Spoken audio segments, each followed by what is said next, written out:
بسم اللہ الرحمن الرحیم۔ السلام علیکم۔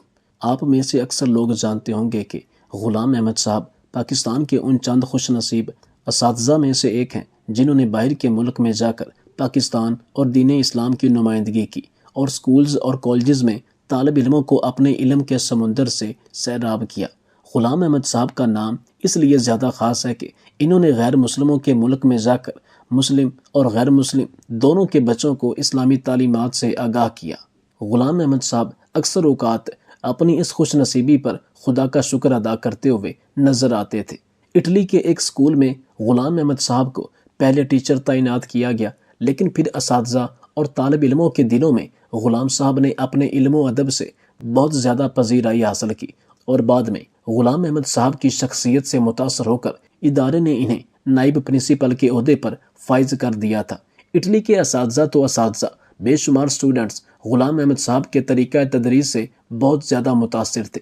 غلام احمد صاحب فرماتے ہیں کہ میں نے جتنا عرصہ اٹلی میں گزارا، یہ واقعہ میری زندگی کے چند ایک انتہائی اہم واقعات میں سے ایک ہے اور میرے دل کے بڑے قریب ہے، کیونکہ یہ واقعہ انتہائی سبق آموز، دل خراش اور انسانیت کے ہر روپ کا اوتار ہے۔ دوستو، آپ سے گزارش ہے کہ اس واقعہ کو پورا سنیے تاکہ آپ واقعے کی نوعیت کو بہتر طریقے سے سمجھ سکیں، اور یقین کریں یہ واقعہ آپ کی زندگی میں نکھار لائے گا۔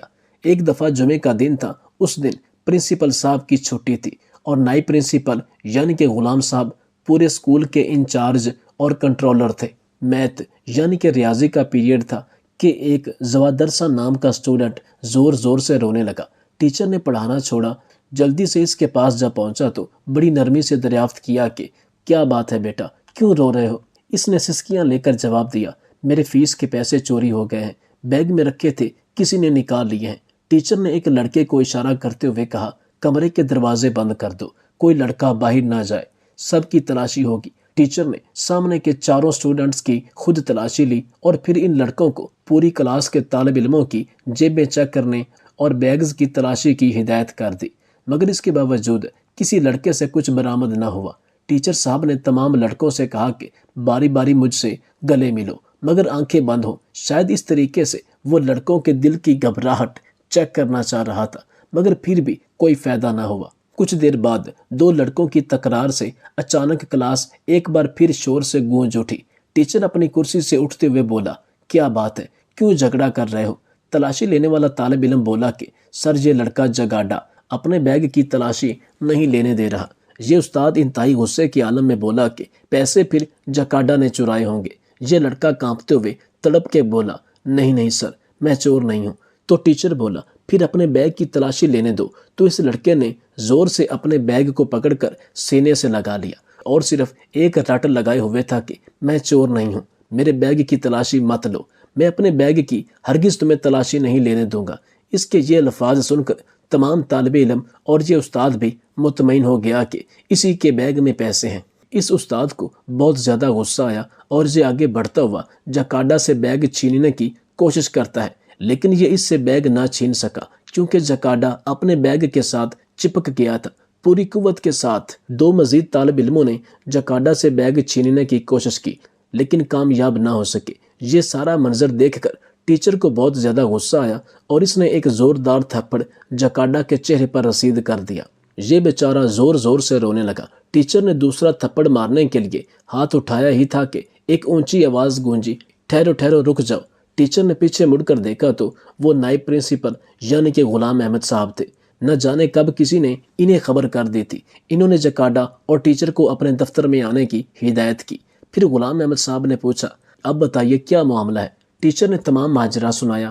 پھر غلام صاحب نے اس اسٹوڈنٹ جکاڈا سے بڑی ہی نرمی سے پوچھا، تم نے پیسے چرائے یا نہیں؟ اس نے نفی میں سر ہلا دیا اور اس کی آنکھوں میں آنسو بھر آئے تھے۔ بالفرض مان بھی لیا جائے کہ آپ نے چوری نہیں کی، تو جب تمام چھوٹے بڑے اسٹوڈنٹس اپنی اپنی تلاشی دے رہے ہیں، تم نے انکار کیوں کیا؟ یہ انتہائی افسردگی اور خاموشی سے غلام صاحب کا چہرہ تکنے لگا جو کہ سوالوں سے بھرا ہوا تھا۔ اس کی آنکھوں سے دو موٹے موٹے آنسو نکل کر اس کے چہرے پر پھیل گئے۔ ٹیچر نے کچھ کہنا چاہا، جہاں دیدہ وائس پرنسپل نے ہاتھ اٹھا کر اسے روک دیا۔ وائس پرنسپل کا دل نہ جانے کیوں اس طالب علم کا چہرہ دیکھ کر اسے چور ماننے پر آمادہ نہ تھا۔ پھر اس نے کہا، تلاشی دینے کی بجائے تماشا بننا گوارا کیوں کیا؟ اس میں کیا راز ہے؟ اس کے بعد وائس پرنسپل یعنی کہ غلام صاحب نے کلاس ٹیچر کو جانے کا کہہ دیا۔ اب غلام صاحب اور یہ طالب علم جکاڈا پرنسپل کمرے میں موجود تھے۔ پھر انہوں نے بڑی محبت سے جکاڈا کو اپنے سامنے والی نشست پر بٹھا کر بولے کہ اپنا بیگ مجھے دکھا سکتے ہو؟ اس طالب علم نے خاموشی سے اپنا بیگ ان کے حوالے کر دیا۔ یہ ہاتھ سے بنا ہوا سادہ سا بیگ تھا جس پر کچھ سٹیکر بھی لگے ہوئے تھے۔ غلام صاحب نے جکاڈا کی طرف ایک نظر دیکھا اور بیگ کھول کر بیگ کی چیزیں میز پر نکال کر رکھنا شروع کی۔ کتابوں اور کاپیوں کے ساتھ ایک کالے رنگ کا شاپر بیگ بھی باہر نکل آیا۔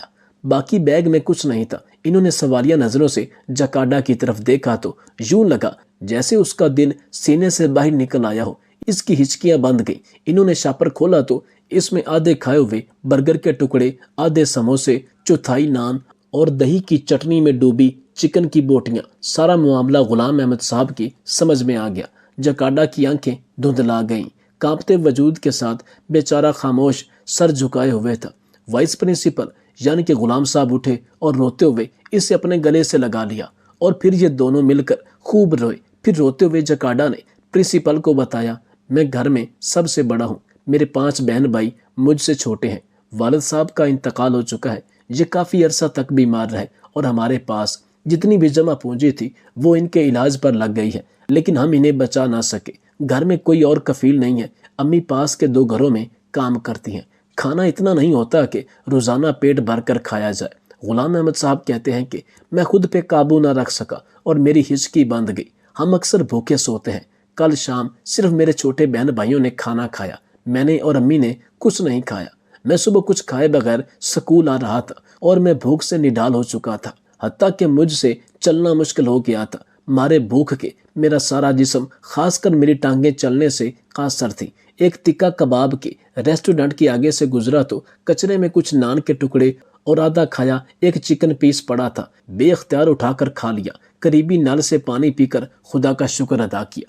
ایسا کئی مرتبہ ہوا اور آج بریک میں اسی ریسٹورنٹ کے تھڑے پر بیٹھا پیٹ کا دوزخ بھر رہا تھا کہ ریسٹورنٹ کا مینیجر آ گیا۔ اس نے مجھے دیکھا تو ندیدوں کی طرح نان اور کباب کے ٹکڑے کھاتا دیکھ کر حیران ہو گیا۔ پھر ساری بات اس کی سمجھ میں آ گئی۔ واپس گیا اور رات کا بچا ہوا کھانا پیک کر کے لا کر دیا۔ وہ میں اس کالے شاپر میں ڈال کر سکول لے آیا کہ شام کو اپنے گھر لے کے جاؤں گا اور میرے چھوٹے بہن بھائی اور میری ماں بیچاری بھوکی ہوگی، وہ یہ کھا لے گی۔ پھر غلام صاحب نے جکاڈا کو چپ کرایا اور تسلی سے بیٹھ کر گفتگو کرنے لگے تو اس نے کہا کہ ریسٹورنٹ کا مینیجر ایک نیک اور ہمدرد انسان ثابت ہوا۔ میں نے اسے اپنے حالات سچ سچ بتا دیے اور اسے بہت ترس آیا۔ میں نے اسے یہ کہا کہ مجھے یہاں پہ جاب دے دے، میں اسکول سے فارغ ہو کر یہاں پر آ جاؤں گا، لیکن اس نے کہا نہیں بیٹا تم پڑھو۔ اب وہ ہمارے گھر کھانا بھی بھیجے گا اور گاہکوں کا بچا ہوا کھانا، برگر وغیرہ جو کہ صاف ہوگا، روزانہ شاپر میں ڈال کر میرے لیے اپنی دکان کے باہر ایک مخصوص جگہ پر رکھے گا، جو میں سکول آتے ہوئے اٹھا کر کتابوں کے بیگ میں رکھ کر لے آؤں گا۔ مجھے علم ہے، میں نے کئی مرتبہ اپنی ماں کو دیکھا ہے، لوگوں کا بچا کچا کھانا کھاتے وقت ان کی آنکھوں میں آنسو ہوتے ہیں۔ بہن بھائی چھوٹے ہیں، انہیں کچھ علم نہیں، وہ تو ایک دوسرے سے چھین کر بھی کھا جاتے ہیں۔ غلام احمد صاحب فرماتے ہیں کہ اس کہانی نے مجھے اور میری بیوی کو تو رلا دیا۔ مجھے معلوم نہیں کہ آپ کے دل پر اس کہانی نے کس حد تک اثر کیا، لیکن ایک درخواست ہے کہ خدا کے واسطے رحم کرو، غریبوں سے ہمدردی کرو، جو اس دانے کے محتاج ہیں جو ہم ڈسٹ بن میں ڈالتے ہیں۔ ہم کتنے افراد کا رزق جو اللہ نے ان کے لیے پیدا کیا، پیسے کے بل پر ذخیرہ کر کے اور کھانے کی صورت میں ضائع کر دیتے ہیں۔ پھر سوچتے ہیں کہ اگر اللہ نے ہر جاندار کے رزق کی ذمہ داری اپنے اوپر فرض کی ہے تو لوگ بھوکے کیوں مرتے ہیں؟ ان لوگوں کی بھوک کا ذمہ دار میں ہوں، آپ ہیں اور ہم سب ہیں۔ یقیناً ہم میں سے کسی نے کبھی نہیں سوچا ہوگا کہ ہم روزانہ کتنا کھانا ضائع کرتے ہیں۔ زیادہ نہیں، صرف کسی ایک غریب، مسکین، یتیم کے سر پر ہاتھ رکھیے، اس کی کفالت کیجیے اور اپنی دنیا اور آخرت دونوں جہانوں کو سنوار لیجیے۔ اس میں کوئی شک نہیں کہ غلام احمد صاحب کے پاس علم کا سمندر تھا اور ان کی زندگی ایسے واقعات سے بھری پڑی ہے۔ وہ دینی، ادبی، دنیاوی ہر لحاظ سے علم کا سمندر رکھتے تھے۔ اللہ تعالیٰ ان کی قبر پر کروڑوں رحمتیں نازل فرمائے، آمین۔ آپ سے گزارش ہے کہ ہماری ویڈیو کو لائک اور شیئر کیجیے، کائنڈلی ہمارے چینل کو بھی ضرور سبسکرائب کیجیے۔